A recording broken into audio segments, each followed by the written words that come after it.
Welcome back to the Football Kingdom podcast. Along with me, as always, Tyler Mallon. I'm Brandon Johnson.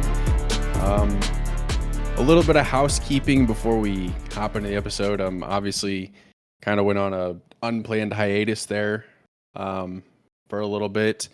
We are back for one episode right now, and then we'll return again in about a month in July and do some AFC, NFC preview like we did last season, but just wanted to keep everybody in the loop of what's going on and where we're at.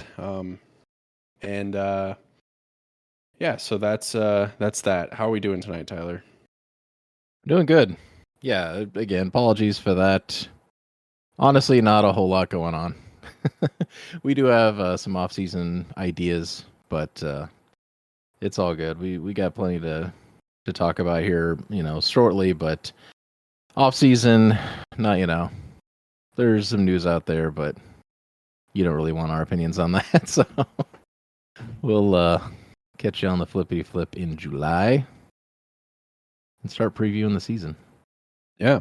So while we were away, there has been some news and some news that is worthy of being talked about, and I want to start with some quarterbacks that got paid this offseason. We've kind of talked about Kirk Cousins. Obviously, he's with the Falcons now, and it was that,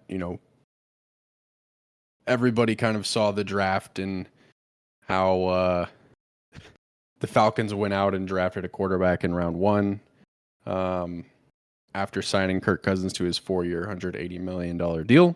But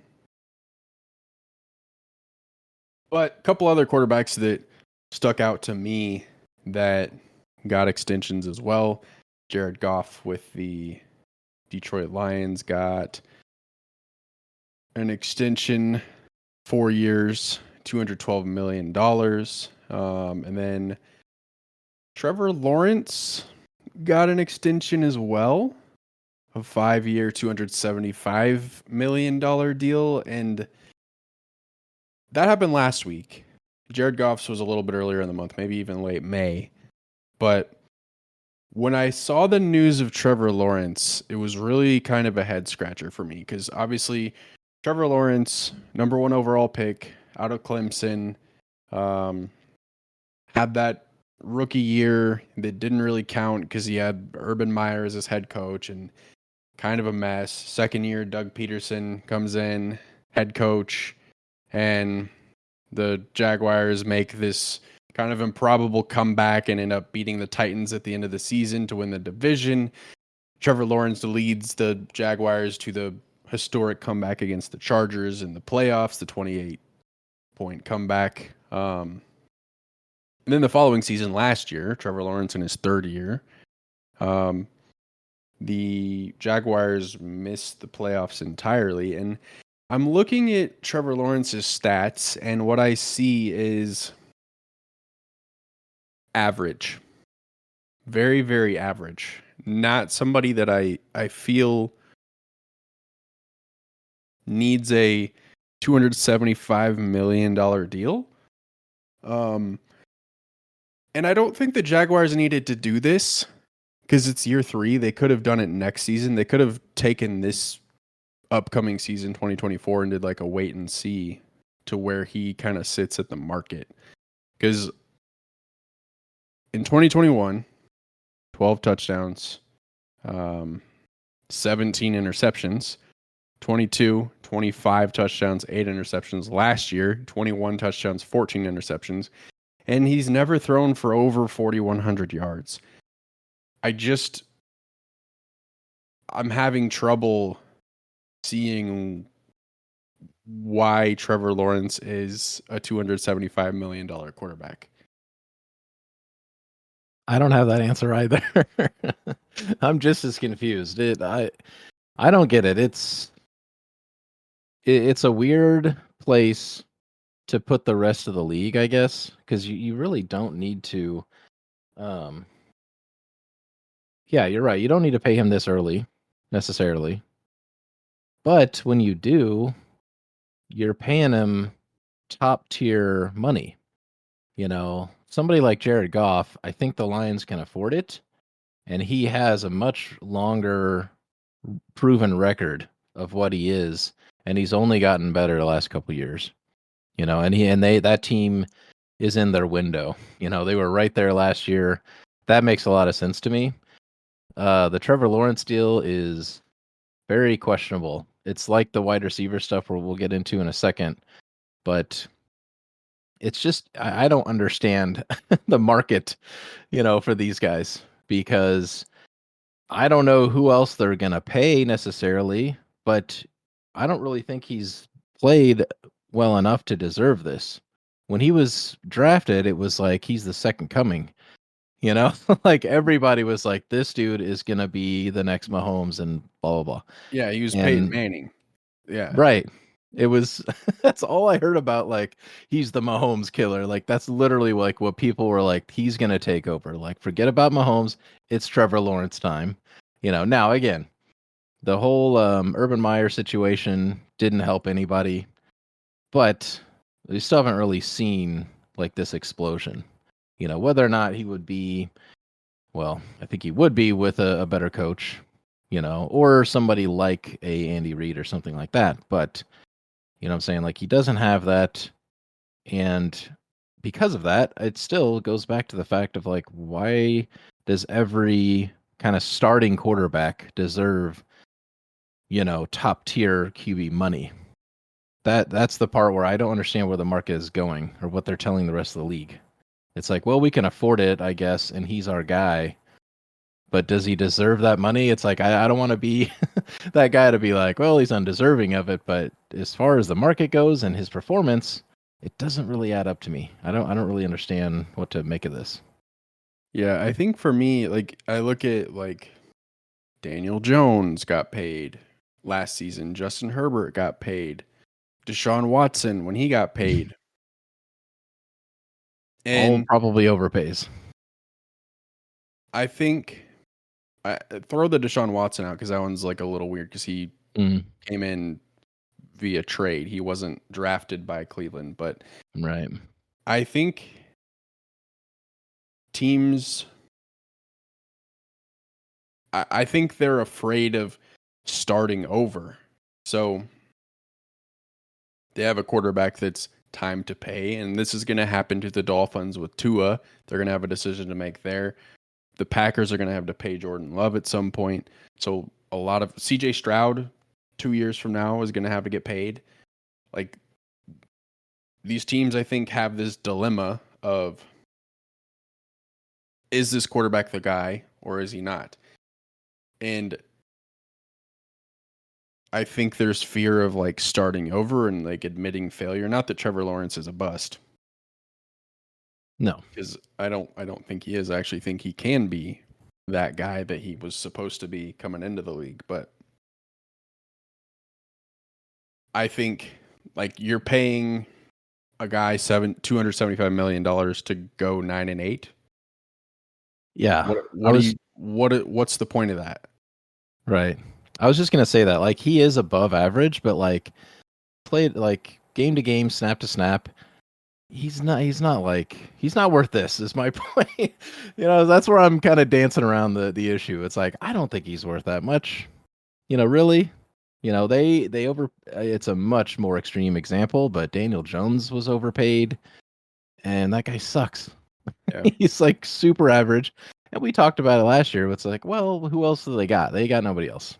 But it's also like, don't put yourself in that situation and continue to make a bad market choice, a bad mistake. Like put these QBs in a weird market of like, Well, you well, have he's these pretty good, but you have quarterbacks resetting the market, and like right. Trevor Lawrence isn't in a position to set the QB market. He's not. Exactly, yeah. That's And better said. that's like that's the problem is now like Derek Carr, that's a bad example. I'm trying to think of Tua. Okay, let's just use Tua as an example. He's going to go he hasn't accomplished much in the league either. Mm-hmm. Like if we just look, I'll pull up Tua's stats.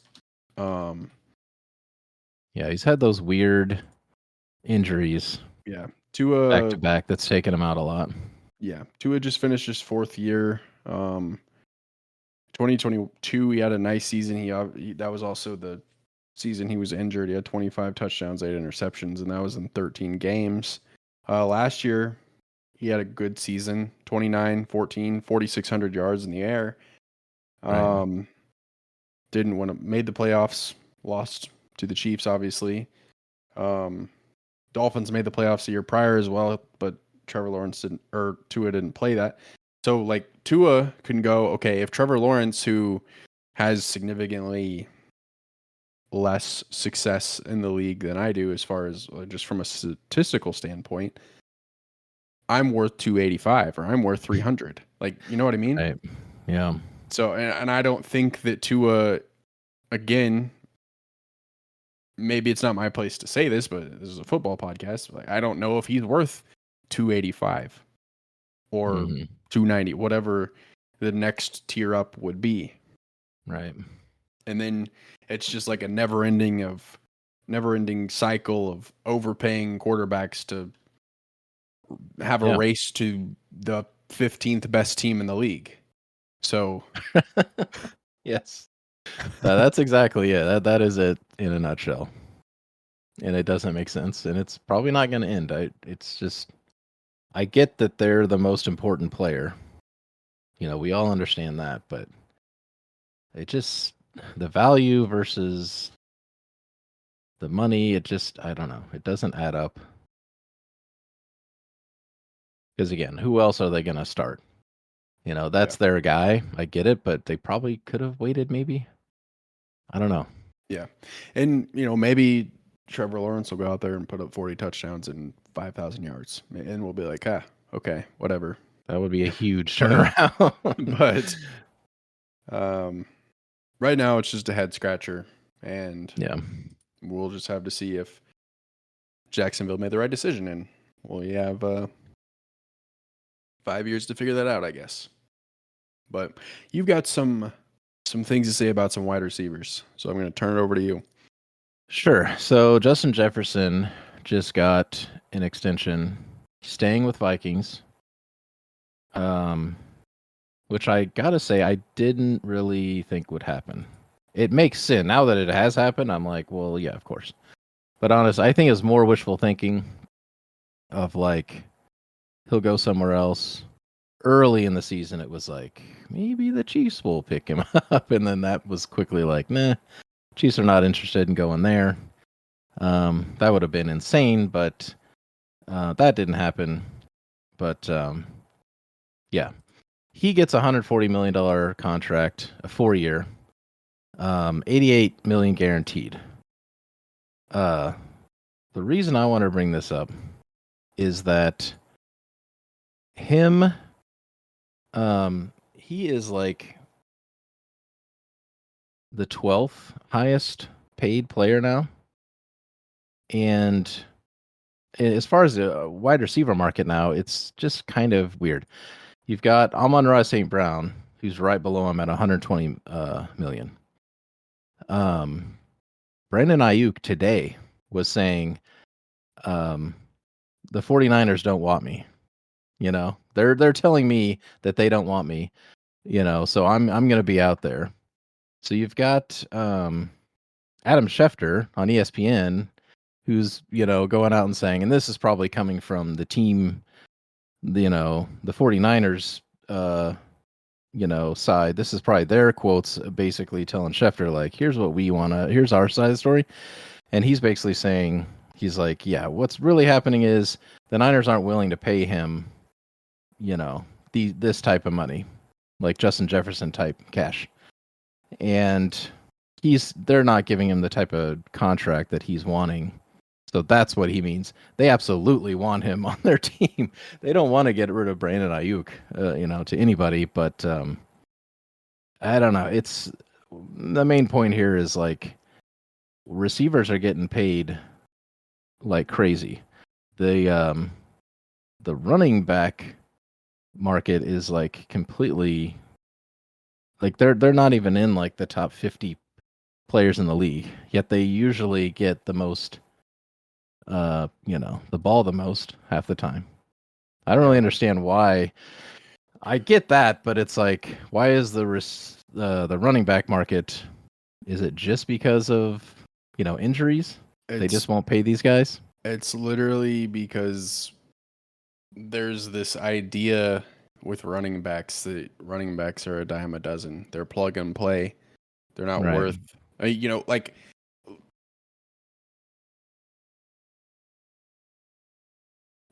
free or a Derrick Henry. There's not like you don't think of a lot of teams and go, man, running back. Like, oh, like Right. we have the Chiefs have Isaiah Pacheco, and he's great, but like there's some running back by committee stuff that goes on in KC, and that's kind of how most teams operate. And kind of like I just it stinks for running backs, but I don't think teams see the value in paying them high dollar amounts when maybe they'll get injured. They have a pretty high likelihood of getting injured, or they feel like spending money on a wide receiver or other skill positions are, there's more value there. Right. So I think that's what it is. I think what's happening is it's the same thing as the QB market. I don't necessarily think they're getting overpaid, but their market is also going kind of crazy. Because I find it interesting that like the top 11 players, top paid 11 players right now are, Mahomes, Burrow, Kyler Murray is at number 8, Kirk Cousins is at number 11, Nick Bosa is at number 12. And honestly, it's funny that like he kind of contained Mahomes until like the last couple minutes of Super Bowl, and it's like, I don't know, is he worth 170 million? I guess he's like a freak athlete, but I don't know. Yeah. These teams obviously know how to work their payroll. Yeah, but you still go ahead. And teams are going to get paid more because the salary cap is continuing to increase. The salary cap went up $30 million this year. Its salary cap's $255.4 million per team. So you have more money to go around. So, it was 224 last year. And it was 208 in 22. So it's like continuing to jump. And I think probably streaming money and gambling money are helping with that, all the revenue that's coming in there. I don't know 100%, but that would be my guess as to why you have such a drastic increase like that. And it goes up every year. Like from 21 to 22, it went up 30 million. So, right. But yeah, Justin Jefferson gets paid. He's like the highest paid non QB at this point at 35 million a year. But yeah, gave him a 4-year extension. He's signed through 2029, which makes sense. He's clearly their best player. But yeah, the guy like Nico Collins, he got paid this year, and same deal. He's what was his? 72 million. You've got guys. Should I lost my filter here? AJ Brown, Calvin Ridley, Jalen Waddle. 96, 92, 84 million. And then you've got Justin Jefferson, like basically doubling that at 140. A little bit different, but I don't know. Just interesting to see a kind of a flip on running backs and wide receivers. Side note, the Chargers signed their second round pick, Lad McConkey. At like some the highest paid 34th pick ever. And I've got to think that these are also weird moves for teams to be making. Yes, the salary cap is getting larger, but when you have Patrick Mahomes in your own division, why overpay a rookie, a second round pick rookie receiver that hasn't played a snap? I just find this very odd. The choices that teams want to make. Yeah, I think it's interesting to pay a player like that before he's ever seen the field. But the Chargers seem to think that he can be a number 2 wide receiver for them, like instantly behind Quentin Johnston. Right. But I mean, I don't know. interesting. I just find it weird. Yeah. It's just a weird news that came out today, and I'm like, okay, we'll see if it pays off for him. Yeah. So I want to take a look at just a handful of games in the first couple weeks of the season that stick out a little bit. We already talked Ravens Chiefs, so we won't talk about that right now. I'm sure we'll talk about that closer to time, obviously. But Tyler, you compiled a list of 5 games that you like. You want to run through those? So I grabbed week 1, Raiders versus Chargers. I just thought this was weird to have a division game week 1. Does that happen very often? Because I mean, as a Chiefs fan, as we always say on this podcast, I don't think either of these teams. Well, I think the Chargers have a shot. Not a high shot, but I don't think the Raiders are gonna, blow anybody away this year either. But so it's not like it's, Chiefs Raiders or Chiefs Chargers. They wouldn't do something like that. It's just kind of a weird to have a division matchup like right off the bat. I know what happens. I know the Chiefs have played like the Chargers in week 1 before. I can think of like a Chiefs Alex Smith era Chiefs where they made a big comeback against them at home. But I don't have really any faith in the Raiders this season, regardless of their whole mindset with the Chiefs. If they want to bring everything they have against the Chiefs, then good for them. But there's 15 other games that they need to play as well, and Right. I don't think they have that in them. I'm having trouble remembering who their quarterback is. So that's how I feel about the Raiders. Yeah. They're irrelevant. Oh yes. But it's the mustache guy. I can't remember his name either. I think it's Gardner Minshew. There it is. There you go. I think the Chargers mustache. are intriguing this year. I'm not really willing to give them the respect of like they can go toe to toe with the Chiefs. I do think that they'll be better because they don't have Brandon Staley as head coach making wacky decisions. I think Jim Harbaugh brings some stability to on the field stuff. So I think the Chargers will be better and more disciplined because they're bringing in a coach that understands how to win. So I'm not sitting here saying that they're Super Bowl contenders or anything, but I like to think that they'll be better than they have been in previous seasons. Right. Yeah, I realize that it is like an inconsequential because of those two teams. I just find it stuck out to me as a very weird, matchup in week 1 for in division game. So sure. Next one would be the Jets. Again, week 1. Jets 49ers Monday night. We may have mentioned this on the Chiefs release schedule episode, but this will be interesting. We'll find out where Aaron Rodgers is at potentially if he's starting, if he's assuming he's back. There's all kinds of weird news about him not making OTAs or not OTAs. Yeah, it was OTAs. Yeah, camp, whatever. Like you're right. his unexcused absence. Yeah.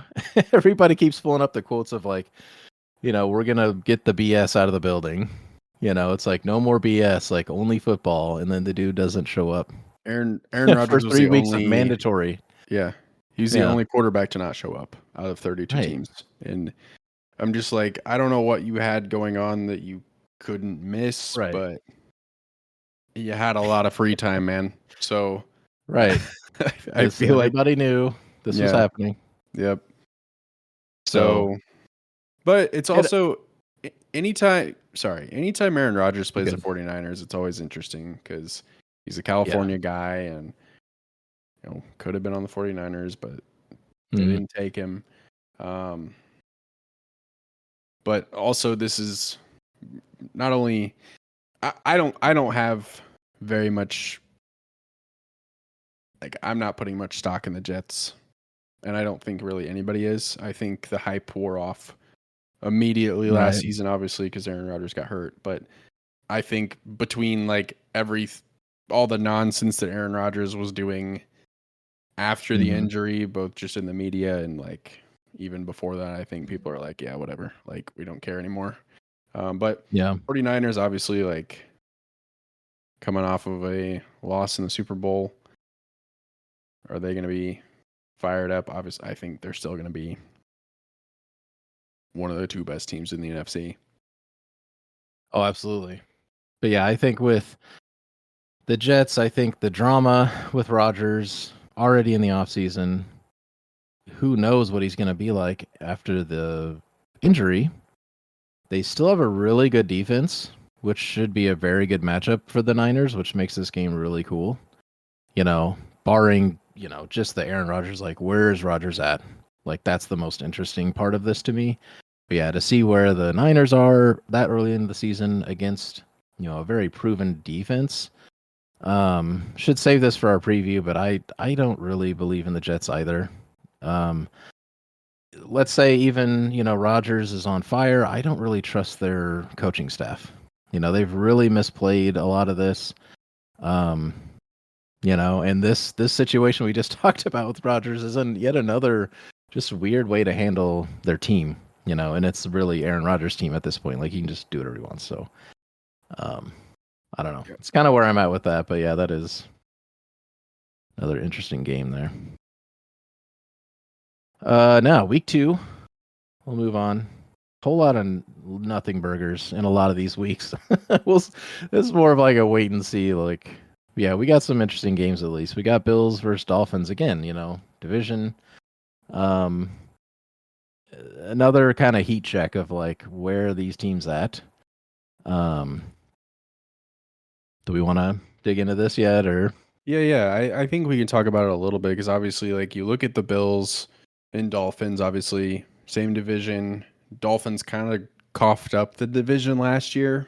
Right. Would have won it. Bills had a heck of a back half of the season to end up taking the division and the 2 seed, but like, Bills don't have Stephon Diggs anymore. They don't have Gabe Davis. They're gonna look different. Dolphins, I mean, still have a lot of the same core. And this is an important year for, I think, Tua and Mike McDaniel. Yeah, the head coach. I think this might, like, I think this is a make or break year for the Dolphins. And gonna have an early test with the Bills. Yeah, depending on what the Bills look like, it's kind of open to Miami to kind of take over. They really did that last year, but then kind of fell off a cliff and let the Bills kind of take over. But yeah, you make a really good point there of like, can they kind of get over the hump? I think they did, but then I don't know. It feels almost like an effort problem. I could be way off base, but they just they didn't really show up in certain games, the Dolphins. So they probably just didn't finish games. Is kind of the point I'm trying to make. Maybe not. It's not an effort. It's probably a weird thing to say, but it's more like, yeah, they didn't really finish games they probably should have, and lost to teams they shouldn't have, and kind of lost their own season there. But next game, Bears versus Texans, Sunday night. Still in week 2 here. Another one, man. This is, when I looked through the whole, I didn't look through every game in the season, but I'm scrolling through all these games to try to find a lot of notable games. And every week, I'm looking at the Texans. I'm like so hyped to see where CJ Stroud is going to be and what his, year 2 is going to look like. So I'm like a tertiary, like, Texans, like, okay, what's happening over here? I don't want to say fan because that is not what I am here, but as a football fan, that'll be really, really exciting to see where they're at. And then obviously the whole Caleb Williams side of the Bears. Yeah. Yeah. Houston, I think, as a Chiefs fan, is fun because as the Chiefs have been on this dynastic run, like it's who's the next contender for the Chiefs. And we've seen the Bills try and fail. The Bengals were able to get through one time, but Chiefs came back and said, no, not this time. Won the Super Bowl against the Eagles. But I think Houston and the Ravens, like, I think the Ravens will be good too, but like the Chiefs beat the Ravens. Only team that the Chiefs haven't seen in the playoffs is a CJ Stroud Texans team. Right. And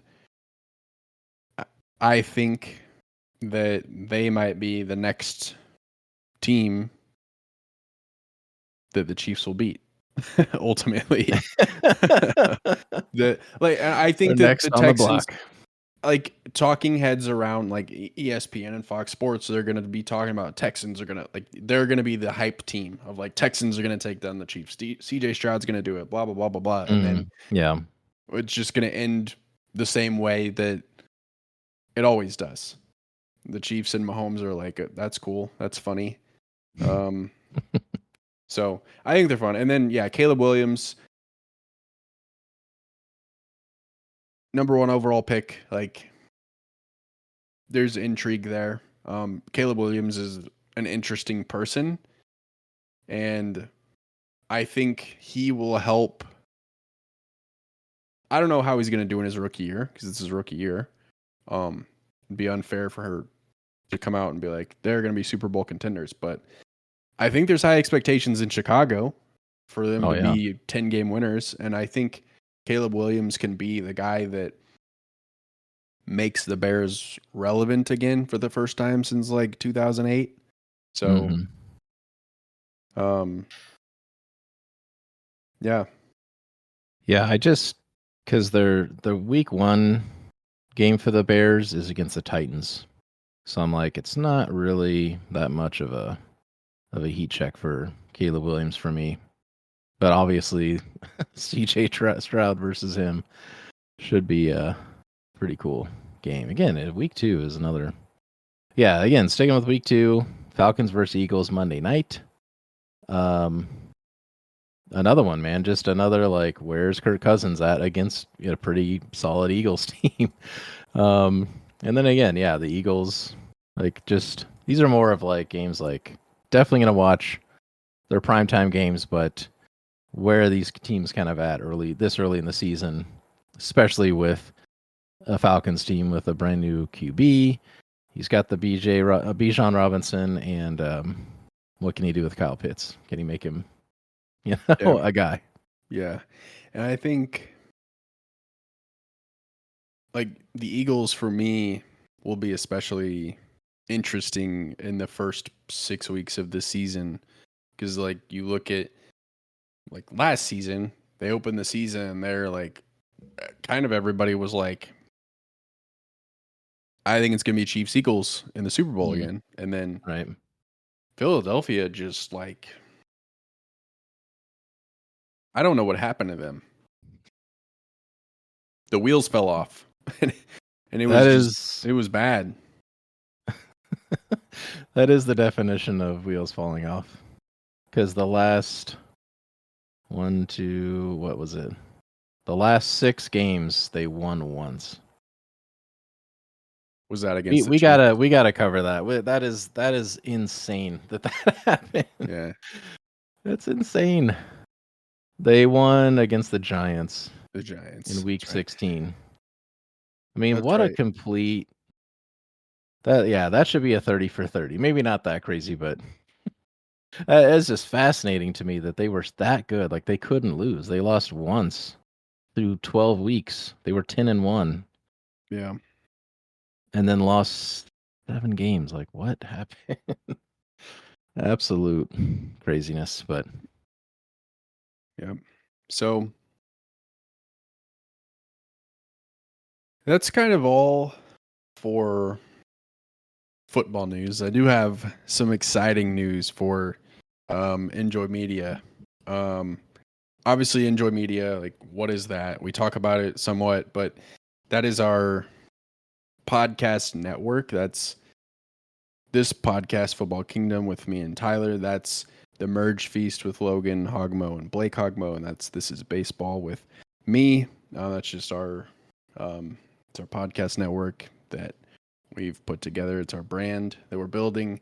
But coming up next week, we have a brand new podcast launching called Enjoy Gaming. It's going to be with Tyler, Blake, Logan, and myself, and it's going to be the first time that the 4 of us have shared the mic together on a podcast.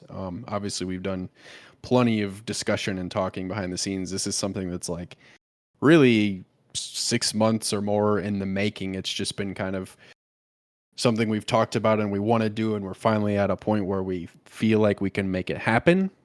And gaming is something that is, I think, part of all of our lives, and I'm assuming part of a lot of your lives that are listening, and it's just going to be us 4, or maybe, a solo episode, or it'll be 2 people, two hosts. It'll just kind of depend on what the topic is, but we're just going to be talking gaming, and super excited to start that project and see where we can go with that. I am so excited for it. I can't wait, honestly. I believe we're recording tomorrow night, and I am super pumped for that. I hope you guys check it out. We might publish our first episode in this feed, to kind of preview it. So you guys can check that out, and then go subscribe directly to that channel. But I mean, it's going to be 4 guys talking gaming, their gaming past, their gaming history, and keeping up on, modern gaming as well, just having lots of discussions. And then I don't know if we want to get into that now, but definitely have like a YouTube element to it where we do, group plays and let's plays and party games and, the whole different, addition to that. Yeah. Oh yeah, we can get into that a little bit. It's a big project. It's ambitious. Right. It's probably going to come in phases. But sure. We have a lot of fun stuff on the horizon with that, and Enjoy Media as a whole, because we're really going to kind of lean into that. Because like I said, we've kind of talked about it a little bit, but now we're really ready and at a point where like, this is a thing, this is us, this is what we're doing, and this is where we're going. And we just like to be transparent. So, but with that, I don't know if you have anything else to add on that note, but for Football Kingdom, just some, again, I said it at the top of the show, but I'll say it again. We'll be back in July. Going to take a little bit more of a break, this time announced, so you know. And do some AFC, NFC preview. And look for those episodes in July. But Tyler, if you don't have anything else, that's all we have this week. We'll see you in July. Thanks for listening.